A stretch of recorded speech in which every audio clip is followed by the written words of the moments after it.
मेहनत इतनी खामोशी से करो कि आपकी सफलता शोर मचा दे, और ये जिसने भी कहा है बिल्कुल सच कहा है। हेलो स्टूडेंट्स, मैं हूं आपके साथ ज्योति पुष्पेंद्र सिंह। जेईई एडवांस का रिजल्ट घोषित हो चुका है और एलन ने एक बार फिर से साबित कर दिया कि एलन है तो वाकई सब कुछ मुमकिन है।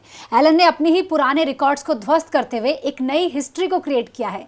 जी हाँ, हाईएस्ट मार्क्स के साथ जेईई एडवांस को जिसने टॉप किया है, वेद लाहौटी, वो हमारे साथ फिलहाल स्टूडियो में मौजूद है। और चलिए बिना देर किए वेद की जर्नी जानेंगे कि आखिर वेद ने यहाँ तक पहुँचने का सफ़र कैसे तय किया। सबसे पहले तो वेद, बहुत सारी शुभकामनाएं आपको। Thank you. वेद, कैसा लग रहा है, रिजल्ट आने की बात की खुशी कैसी है? मैं बहुत खुश हूँ कि मेरी ऑल इंडिया रैंक 1 आई है जेईई एडवांस्ड में। इसके लिए मैंने 2 साल से मेहनत की थी और पेरेंट्स भी बहुत प्राउड है, बहुत खुश है कि मेरी जेईई एडवांस में ऑल इंडिया रैंक 1 आई है। उन्होंने भी इसके लिए बहुत सैक्रिफाइसेस किए हैं और जब 2 साल की मेहनत के बाद इतना अच्छा रिजल्ट आता है तो एक next level of satisfaction feel होता है, जो मुझे अभी बहुत फील हो रहा है। रैंक 1 लाना अपने आप में एक बहुत बड़ी अचीवमेंट है और जिसके लिए मैं कहूँगी आप इतने समय से मेहनत कर रहे थे, जिस गोल के पीछे, जिस एम के पीछे आप थे, वो निश्चित तौर पे आपने हासिल किया है। उसकी खुशी मुझे लगता है शब्दों में बयान करना मुश्किल है। अच्छा, सबसे पहले आपने किसको बताया जब रिजल्ट में नाम देखा और वो भी ये देखा कि हाईएस्ट मार्क्स के साथ मैंने रैंक 1 हासिल की है, वो खुशी कैसी थी? मैम, जब मैंने रिज़ल्ट खोला तब मेरी मम्मी और पापा मेरे बाजू में ही थे, तो सब ने एक साथ ही रिज़ल्ट को देखा और सब बहुत खुश थे। अच्छा, एलन में आप कितने सालों से हो, कितने समय से आप एलन के साथ अपने सपने की प्रिपरेशन कर रहे हो? मैम, मैं एलन में 6th क्लास से हूँ, 2017 से। तब एक्चुअली मैंने बेसिक स्टडीज़ के लिए एलन ज्वाइन किया था। मैंने ओलंपियाड्स क्रैक करने के लिए एलन ज्वाइन किया था, जिसमें मेरा प्राइमरी फोकस आईजेएसओ वगैरह जैसी ओलंपियाड्स था। बाद में जब मैंने जेईई क्रैक करने का सपना देखा तो मैं 11th क्लास में कोटा आ गया और तब से मैं एलन कोटा में हूँ और इन 2 सालों में मैंने कोटा में जेईई की प्रिपरेशन की है। अच्छा, आपने अपने आगे के सपने के लिए, खासतौर पर जेईई की प्रिपरेशन के लिए आपने कोटा आना ही क्यों तय किया? कोटा के एनवायरनमेंट के बारे में वेद का क्या सोचना है? मैम, क्योंकि कोटा के एनवायरनमेंट में बहुत हेल्दी कंपटीशन है जो दूसरी जगहों पर नहीं मिलता। यहाँ पर कोटा में इंडिया के बहुत टैलेंटेड बच्चे आते हैं, जिससे हमें एक हेल्दी कंपटीशन मिलता है, जिससे हमारा ग्रोथ और डेवलपमेंट बहुत अच्छे से होता है। हमें मोटिवेशन मिलता है जब दूसरे बच्चे अच्छा परफॉर्म करते हैं कि हम भी उनकी तरह परफॉर्म करें, तो इसीलिए मैंने कोटा आना चुना। मतलब कोटा में जो हेल्थी कंपटीशन, जिस तरह का एनवायरनमेंट यहाँ पर मिलता है, वो आपको पढ़ने के लिए बहुत प्रेरित करता है। अच्छा, ओलंपियाड्स की आपने बात की, कौन कौन से ओलंपियाड्स आपने दिए हैं?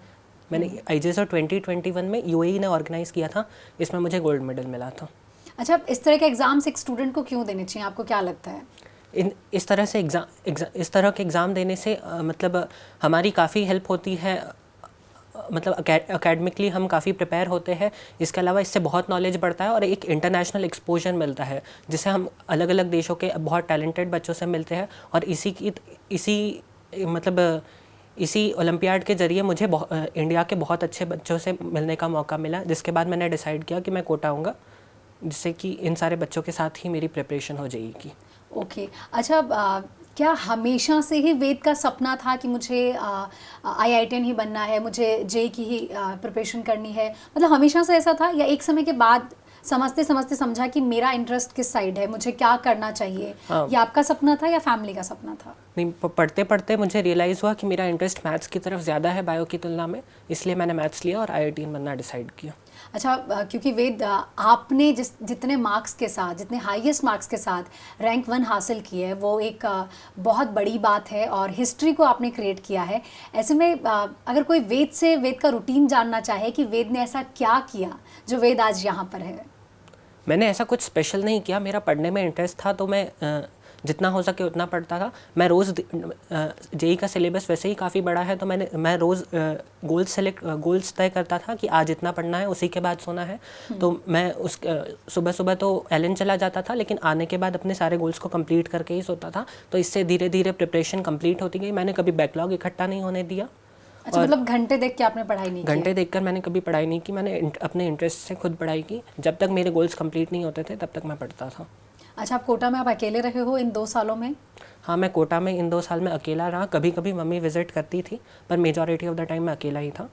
अच्छा, एलन के साथ जुड़ के क्या कुछ खुद में बदलाव पाया? क्या बहुत सारी चीज़ें, जैसे हम होता है ना कि हम ज़रूरी नहीं कि पहले से ही डिसिप्लिन में हो, या बहुत सारी चीज़ें ऐसे होती है कि अगर हम किसी संस्थान के साथ जुड़ते हैं तो हमारे नेचर में, हमारे बिहेवियर में वो ऐड ऑन हो जाता है। ऐसे में एलन के साथ जुड़ के कौन सी ऐसी क्वालिटीज़ है जो आपको लगता है कि ये मैंने यहाँ आकर सीखी है? मतलब एलन के लिए जेई प्रिपरेशन के लिए मैं मतलब 2 साल हॉस्टल में रहा, तो इससे काफ़ी कुछ चीज़ें सीखने को मिलती है, जैसे अपने दोस्तों वगैरह के साथ इंटरेक्शन बढ़ता है। और लाइक अभी तक तो पेरेंट्स पर ही डिपेंडेंट थे, यहाँ पर पेरेंट्स के बिना रहना थोड़ा सीखते हैं। और काफ़ी कुछ डेवलप होता है, डिसिप्लिन डेवलप होता है। मतलब यहाँ कोई हमें जगाने वाला है ऐसा कुछ नहीं है, तो हमें खुद डिसिप्लिन रखना पड़ता है, खुद डिस्ट्रैक्शन से दूर रहना पड़ता है। हमारी सारी मतलब टेम्पटेशंस को या डिस्ट्रैक्शंस को रेजिस्ट करना सीखा मैंने यहाँ पर।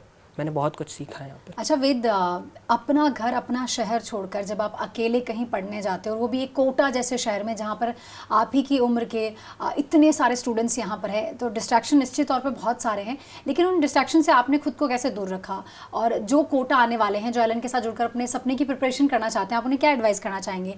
कौन कौन सी चीज़ों का उन्हें ख्याल रखना चाहिए, किन चीज़ों से उन्हें दूर रहना चाहिए? मतलब उन्हें किसी भी प्रकार के डिस्ट्रैक्शन से दूर रहना चाहिए। थोड़ा एंटरटेनमेंट के लिए अपनी जगह ये सारी चीज़ें ठीक होती है, लेकिन एक लिमिट के आगे हमें ध्यान रखना चाहिए कि हम इनमें इतना इन्वॉल्व ना हो जाए कि हम जिस पर्पस के लिए कोटा आए हैं, जिस ड्रीम के लिए कोटा आए हैं, वही पीछे रह जाए। अच्छा, अगर आपने कहा कि मैथ में आपका बहुत इंटरेस्ट था, लेकिन हम मोस्टली देखते हैं कि स्टूडेंट्स को मैथ से बहुत डर लगता है, कैलकुलेशन से बहुत डर लगता है। क्या वेद के साथ ऐसा था? नहीं, मेरे साथ ऐसा नहीं था। मैंने हमेशा से मैथ्स में कंसेप्ट्स पर ध्यान दिया, तो मुझे कभी ऐसी प्रॉब्लम नहीं आई। मतलब अगर हम मैथ्स को समझ के पढ़े और अगर हमें वो समझ आए तो बहुत ईजी हो जाती है मैथ्स। अच्छा, आपने किस सब्जेक्ट को कितना टाइम दिया क्लासेस के अलावा? जब भी आप पढ़ने बैठते थे तो सबसे ज़्यादा क्या सोच के, मतलब जिस पे मेरी कम पकड़ है उसको मैं ज़्यादा टाइम दूंगा, मतलब आपका क्या तरीका था तीनों सब्जेक्ट को मैनेज करने का? इनिशियली जब मैंने प्रिपरेशन स्टार्ट की थी तब तो मैंने इक्वल टाइम देना स्टार्ट किया तीनों सब्जेक्ट्स को, पर धीरे धीरे जैसे जैसे मुझे रियलाइज़ होने लगा कि जिन जिन सब्जेक्ट्स पर मुझे या जिन जिन टॉपिक्स पर मुझे ज़्यादा मेहनत करने की ज़रूरत है, मैंने उन्हें ज़्यादा टाइम देना स्टार्ट किया, जिससे कि मतलब मैंने अपने सारे वीक टॉपिक्स को भी अपनी स्ट्रेंथ्स बना लिया, जिससे कि काफ़ी हेल्प हुई। अच्छा, जैसे पहले आपने मेंशन कर दिया था कि बैकलॉग आपने कभी रहने ही नहीं दिया, तो ऐसे में इस चीज़ को कैसे मैनेज किया कि बैकलॉग कभी रहे ही ना? और जब भी डाउट्स आते थे तो आप क्या करते थे? मतलब जैसे क्लास में दोस्तों के साथ डिस्कस किया, या डायरेक्ट टीचर से क्लास में पूछ लिया जब भी क्लास लग रही है, जब भी टीचर पढ़ा रहा है, और या फिर आपको इस चीज़ पर क्या कहना है कि डाउट आना एक पढ़ने वाले स्टूडेंट के लिए कितना ज़रूरी है? मैंने बैकलॉग कभी होने नहीं दिया, क्योंकि मैंने पहले भी बताया कि मैं हमेशा गोल्स क्रिएट करके पढ़ता था कि आज इतना पढ़ना है या इस हफ्ते में इतना पढ़ना है, तो वहाँ तक मैं पूरा किसी भी तरह कंप्लीट करता था। इसके अलावा डाउट्स की बात करें तो हमारे यहाँ जो पीयर ग्रुप था हमारी क्लास में, मैं डिस्कस कर लेता था डाउट्स, और अगर फिर भी कुछ प्रॉब्लम रह जाती थी तो मैं सर से पूछ लेता था। और डिस्कशन से क्या होता है कि कई बार ऐसी चीज़ें होती है कि हमें लगता है कि हमें समझ आ गया, लेकिन किसी और के डाउट सुनकर हमें थोड़ा और इन्फॉर्मेशन मिलती है उसके बारे में, थोड़ा और इंसाइट मिलता है उस कंसेप्ट में। इसके अलावा टीचर्स भी काफ़ी हेल्पफुल थे, अगर हमें कोई भी डाउट आता था तो वो हमें हेल्प कर देते थे। तो पीयर ग्रुप भी बहुत इंपॉर्टेंट है। अच्छा, अगर मैं आपकी रिवीजन की बात करूं कि सबका अपना अलग तरीका होता है, लेकिन जब कोई टॉप करता है तो उससे बहुत सारे लोग सीखना चाहते हैं, जानना चाहते हैं कि वेद का क्या तरीका था, वेद ने ऐसा क्या किया। तो जब भी आपके टेस्ट होते थे आइलैंड में, उससे ठीक पहले अगर आप उसकी प्रिपरेशन कैसे करते थे, या फिर मैं बोलूँ कि जो क्लास में पढ़ाया उसका रिविज़न का आपका क्या तरीका था, नोट्स बनाने का आपका क्या तरीका है, शॉर्ट नोट्स में आप कितना बिलीव करते हो कि जब भी रोज़ क्लास में पढ़ाया, क्या रोज़ ये सोचते थे कि जो इंपॉर्टेंट टॉपिक्स है पहले से उनको कहीं लिख लूँ, या फिर बाद में एग्जाम से ठीक पहले आपने ये सब किया? नहीं, मैंने जैसे जैसे हमारे टॉपिक्स क्लासेस में कंप्लीट होते गए, मैं उनके शॉर्ट नोट्स बनाता गया, क्योंकि short notes last minute revision में काफ़ी हेल्पफुल होते हैं। हम आखिरी टाइम पर सब कुछ वापस नहीं पढ़ सकते, तो ये लास्ट मिनट मतलब ये शॉर्ट नोट्स ही हमारे लिए सब कुछ होते हैं लास्ट मोमेंट पर। अच्छा, टेस्ट की मैं बात करूं जो आइलैंड में होते हैं, मॉक टेस्ट आपको कैसे हेल्प करते हैं, और क्या कुछ सीखने को मिलता है टेस्ट देते देते? हमें कितना एक आइडिया लग जाता है हमारी परफॉर्मेंस के बारे में कि क्या मैं वाकई अच्छा कर रहा हूं जो मैं पढ़ रहा हूं, और अगर मैं नहीं कर रहा हूं तो मैं उसको कैसे इम्प्रूव करूं? मतलब टेस्ट हमारे लिए काफ़ी हेल्पफुल होते हैं। इनसे हम जैसे जेई के लिए तो काफ़ी रेलेवेंट है ये, हम इससे टाइम मैनेजमेंट वगैरह जैसी स्किल्स सीखते हैं। इससे हम टाइम प्रेशर के अंदर क्वेश्चंस को करना और वो भी पूरा करेक्ट करना। कई बार ऐसा होता है कि टाइम प्रेशर में हमसे पूरा क्वेश्चन करेक्ट करने के बाद भी लास्ट स्टेप में गलती हो जाती है, उन सबको वैसी गलतियाँ ना हो, ये सब सीखते हैं। इसके अलावा हम टेस्ट का एनालिसिस करते हैं तो हमें ये पता चलता है कि हमारे किन किन कंसेप्ट्स में हमारी वीकनेस है, तो हम फिर उस पर स्पेसिफिकली ज़्यादा फोकस करते हैं और उसे अपनी स्ट्रेंथ तक बना देते हैं। अच्छा, हाईएस्ट मार्क्स कितने आए थे इन 2 सालों में जब भी आपने टेस्ट दिए? नहीं, हाईएस्ट मार्क्स तो मेरे कभी फुल तो नहीं आए, पर 355 आए थे एक बार। 355 आए थे। और लोएस्ट मार्क्स कितने आए थे? लोएस्ट मार्क्स एक मतलब काफ़ी डिफ़िकल्ट टेस्ट था वैसे वो, तो 280s में आए थे। तो जब बहुत कम मार्क्स आए तब क्या लगा ऐसा कि मैं तो इतना अच्छा पढ़ रहा हूँ, मैं बैकलॉग भी नहीं रख रहा हूँ, मैं सब कुछ, जैसे आप कह रहे हो कि मैं अपना एक गोल तय करके फिर पढ़ाई करता था, घंटे के हिसाब से पढ़ाई नहीं करता था, ऐसे में कहीं लगा उस मोमेंट पे कि मतलब कहाँ कमी रह गई है और मैं इसे कैसे पूरा करूँ? हाँ, मतलब ऐसा लगा, लेकिन मैंने कभी उसे नेगेटिव सेंस में नहीं लिया। अपनी लो परफॉर्मेंस को मैंने कभी नेगेटिव सेंस में नहीं लिया।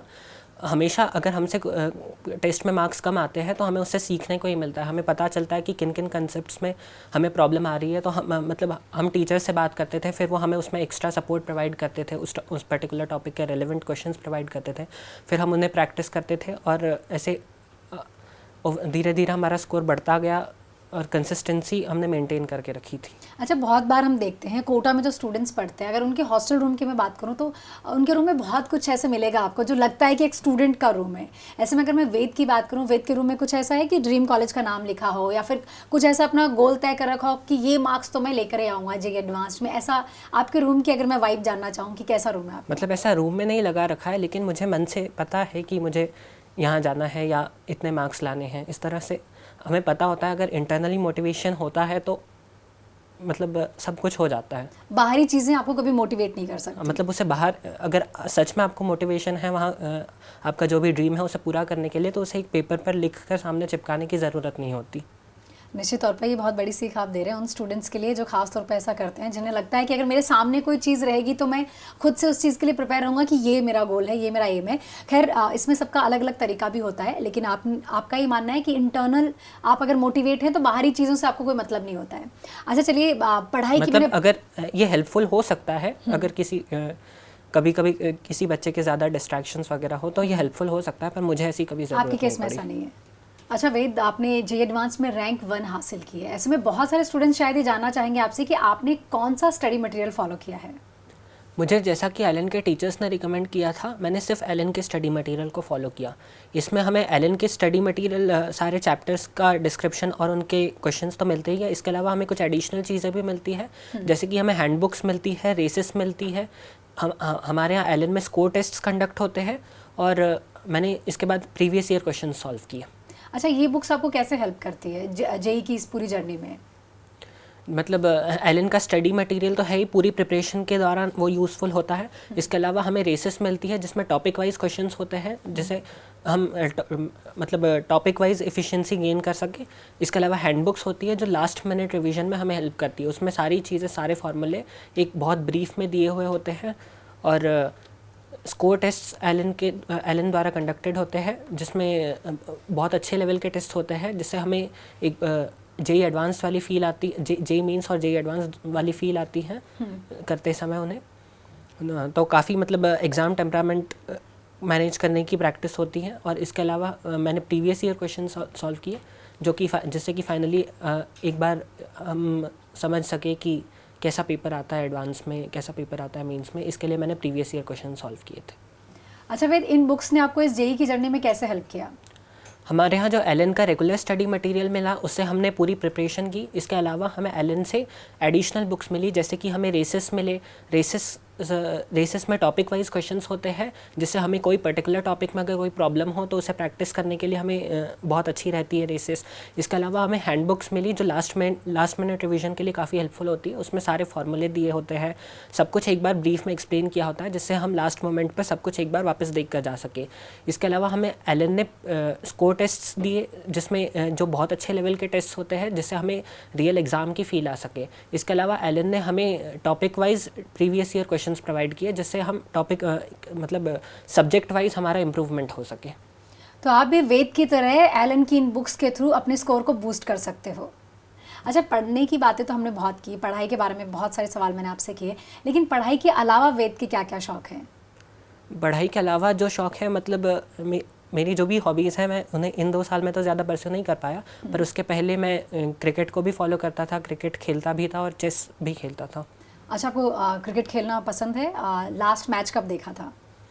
लास्ट मैच तो मैंने वर्ल्ड कप देखा? हाँ, वर्ल्ड कप देखा था। अच्छा, फेवरेट प्लेयर कौन है? कौन लगता है सबसे बेस्ट? नहीं मतलब मैं ऐसे एक पर्टिकुलर प्लेयर को सपोर्ट करने की बजाय मैं पूरी टीम को सपोर्ट करने में ज़्यादा बिलीव करता हूँ।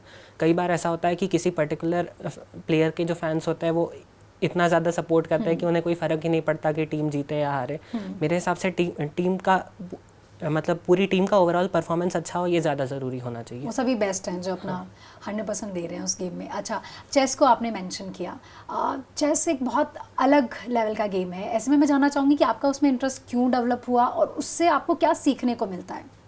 मतलब हमारी फैमिली में चेस वगैरह पहले भी खेलते थे, तो उससे मेरा मैं मतलब बचपन में देखता था तो मेरा इंटरेस्ट उसमें डेवलप हुआ। जिससे हमें मतलब बहुत कुछ सीखने को मिलता है उसमें। हमें सोचना पड़ता मतलब काफ़ी माइंड भी काफ़ी एक्टिव रहता है चेस खेलते वक्त। उसमें हमें सोचना पड़ता है कि आगे वाला सामने वाला प्लेयर क्या मूव खेलने वाला है, हमें प्रेडिक्ट करना पड़ता है, हमें स्ट्रैटेजी बनानी पड़ती है, हमें कई मूव्स आगे को इमेजिन करना पड़ता है। तो इससे हमारी काफ़ी हेल्प होती है, एक स्टूडेंट लाइफ में काफ़ी हेल्प होती है। अच्छा, इसके अलावा क्या शौक है? मूवीज़ देखने का शौक है? नहीं, मैंने ज़्यादा मूवीज़ देखी नहीं है। ओके, मूवीज़ का या म्यूज़िक सुनने का ऐसा कोई शौक नहीं है? इन सब में कोई ज़्यादा इंटरेस्ट नहीं है। अच्छा, फैमिली के बारे में बात करें। फैमिली में कौन कौन है और कौन क्या करता है? मम्मी पापा कहाँ रहते हैं? इंदौर ही रहते हैं? हाँ। और इसके अलावा फैमिली में कौन है? फैमिली में मेरा बड़ा भाई है और मेरे नाना जी। नाना जी आपके साथ रहते हैं? हाँ। अच्छा, ग्रैंड पेरेंट्स के साथ रहने से क्या कुछ हमें अलग एक एनवायरनमेंट मिलता है? क्या बताओगे आप? कैसा बॉन्ड शेयर करते हो अपने नानू के साथ? नहीं, मेरा बहुत ही अच्छा बॉन्ड है मेरे नाना जी के साथ, और उनके साथ रहने से मतलब काफ़ी एक्सपीरियंस्ड है वो, तो उनकी वजह से जो भी लाइफ डिसीजंस है उसको करने में काफ़ी हेल्प मिलती है। सारे लाइफ डिसीजंस में काफ़ी हेल्प मिलती है। ओके, अच्छा, कोटा में इन 2 सालों में रहे आप, तो ऐसे में फैमिली से कैसे पूरे टाइम कनेक्टेड रहे और कितना ज़रूरी है एक स्टूडेंट के लिए कि वो समय समय पर घर वालों से बात करता रहे, अपनी मन की बातें उनसे शेयर करता रहे, ताकि वो कहीं भी लो फील ना करे, बाहर रहकर भी उसे जुड़ाव महसूस रहे परिवार के साथ। ऐसे में आप सबसे ज़्यादा किससे बात करते थे? मैं अपनी मम्मी से सबसे ज़्यादा बात करता था। मैं मतलब रोज़ उन्हें कॉल करता था। वो यहाँ नहीं थी कोटा में, लेकिन मैं उन्हें रोज़ कॉल करके उनसे बात करता था, और बहुत ज़रूरी होता है उससे। मतलब काफ़ी स्ट्रेस कम हो जाता है, कोई भी प्रेशर वगैरह नहीं रहता है। मतलब एक बहुत अच्छा रिलैक्सेशन मेथड है ये। अच्छा, मैं ये जानना चाहूँ कि जब हम किसी चीज़ के लिए जी तोड़ मेहनत कर रहे हैं, ऐसे में ना कुछ हमारे रिचुअल्स भी होते हैं। हमें लगता है एग्ज़ाम जब भी मैं देने जाऊँगा तो मैं उससे पहले ये ज़रूर करूँगा, मतलब वो हमारा अपना भरोसा होता है। तो अगर ऐसे में मैं वेद का कुछ रिचुअल पूछना चाहूँ कि आप जब भी एग्ज़ाम देने के लिए जाते थे तो उससे पहले क्या करते थे? नहीं मतलब ऐसा मेरा कोई पर्टिकुलर रिचुअल नहीं था, मैं बस भगवान के हाथ जोड़ कर जाता था, और बस ऐसा कुछ पर्टिकुलर नहीं था। ओके, अच्छा, वेद एग्ज़ाम की बात कर रहे हैं तो एग्ज़ाम स्ट्रैटेजी जान लेती हूँ। उन स्टूडेंट्स को काफ़ी हेल्प हो जाएगी जो आप ही की तरह नेक्स्ट ईयर जी एडवांस को क्रैक करने का सपना देख रहे हैं। आपकी क्या स्ट्रैटेजी थी एग्जैक्टली? कैसे पहले से सोच के रखा कि मैं क्या कुछ करने वाला हूँ एग्ज़ाम में, कैसे मैं सिली मिस्टेक्स को अवॉइड करूँगा? सबसे पहले क्या करना तय किया, कौन सा पार्ट, कौन सा सब्जेक्ट करना आपने तय किया? मैंने सबसे पहले केमिस्ट्री किया, क्योंकि वो सबसे इजी होता है और उसमें हम सबसे ज़्यादा टाइम सेव कर सकते हैं। तो मैंने सबसे पहले केमिस्ट्री को अटेम्प्ट किया, उसके बाद मैंने फिज़िक्स अटेम्प्ट किया, और लास्ट में जितना टाइम बचा मैंने सारा मैथ्स को दिया। ओके, अच्छा, क्योंकि पार्ट 1 होने के बाद एग्जैक्टली माइंड में क्या चल रहा था? पार्ट 1 इजी लगा या हार्ड लगा, और उसके अकॉर्डिंग नेक्स्ट पार्ट के लिए कैसे प्रिपेयर किया खुद? पार्ट 1 मतलब जितना हमने एक्सपेक्ट किया था 2022 और 23 के पेपर्स देखकर, उससे काफ़ी ईजी था। तो पार्ट 2 के लिए मतलब लगा था कि वो थोड़ा अच्छा है, और वो थोड़ा अच्छा था भी पार्ट 1 की तुलना में। ओके, पार्ट 1 की तुलना में पार्ट 2 हार्ड था? हाँ, थोड़ा सा हार्ड था। अच्छा, एग्ज़ाम से ठीक कुछ दिन पहले की अगर मैं बात करूं, तब वेद के माइंड में क्या चल रहा था? क्या थोड़ा सा वैसे डर था कि जिस चीज़ के लिए मैं इतने समय से प्रिपेयर कर रहा हूं, मैं घर से दूर कोटा आया हूं, जिस माहौल के लिए, जिस सपने के लिए, उसका आज दिन है, ऐसे में क्या चल रहा था? मतलब 2-3 दिन पहले पढ़ाई करना बंद कर दिया था, या एंड मोमेंट तक भी मतलब मैं कहूँगी जैसे बहुत सारे स्टूडेंट्स को हम देखते हैं कि वो लास्ट तक भी पढ़ाई कर ही रहे होते हैं कि यार कुछ भी आ जाए?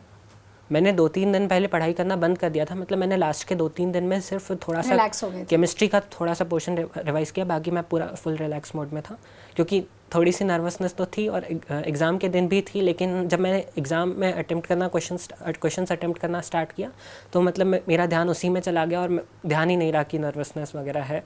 तो मैं एक बार पेपर अटेम्प्ट करना स्टार्ट किया, उसके बाद कुछ भी ध्यान नहीं था मुझे।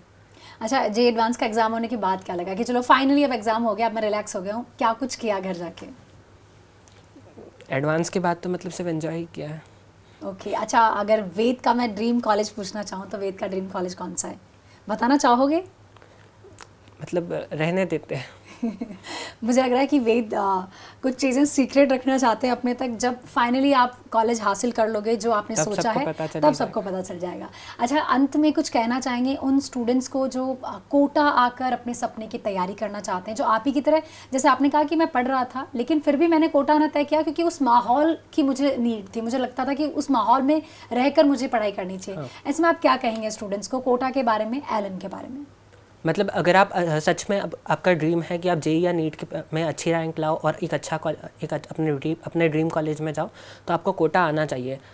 अगर आप डिस्ट्रैक्शंस वगैरह से दूर रह सकते हो, अगर आपके अंदर इतना मोटिवेशन है, इतनी विल पावर है कि आप यहाँ आकर 2 साल, मतलब मोस्ट प्रोबेबली आप हो सकता है पेरेंट्स को ना रख पाओ यहाँ पर, तो अगर आप इतना कर सकते हो तो मेरे हिसाब से आपको आना चाहिए, क्योंकि कोटा में बहुत अच्छा एनवायरनमेंट मिलता है पढ़ने के लिए। Okay, I think you should come. अच्छा वेद, बहुत बहुत शुक्रिया। बहुत सारी बातें आपने डिटेल से बताई है, अपनी सक्सेस जर्नी में क्या कुछ रहा अब वो आपने साझा किया है, और उम्मीद करते हैं कि बहुत सारे स्टूडेंट्स आपकी जर्नी से इंस्पायर होंगे, बहुत कुछ सीखेंगे आपसे, क्योंकि जो रिकॉर्ड, जो इतिहास आपने रचा है वो बहुत बड़ा है। और उम्मीद करते हैं आगे भी आप ऐसे ही अपने पेरेंट्स का, टीचर्स का नाम रोशन करते रहें। Thank you, thank you.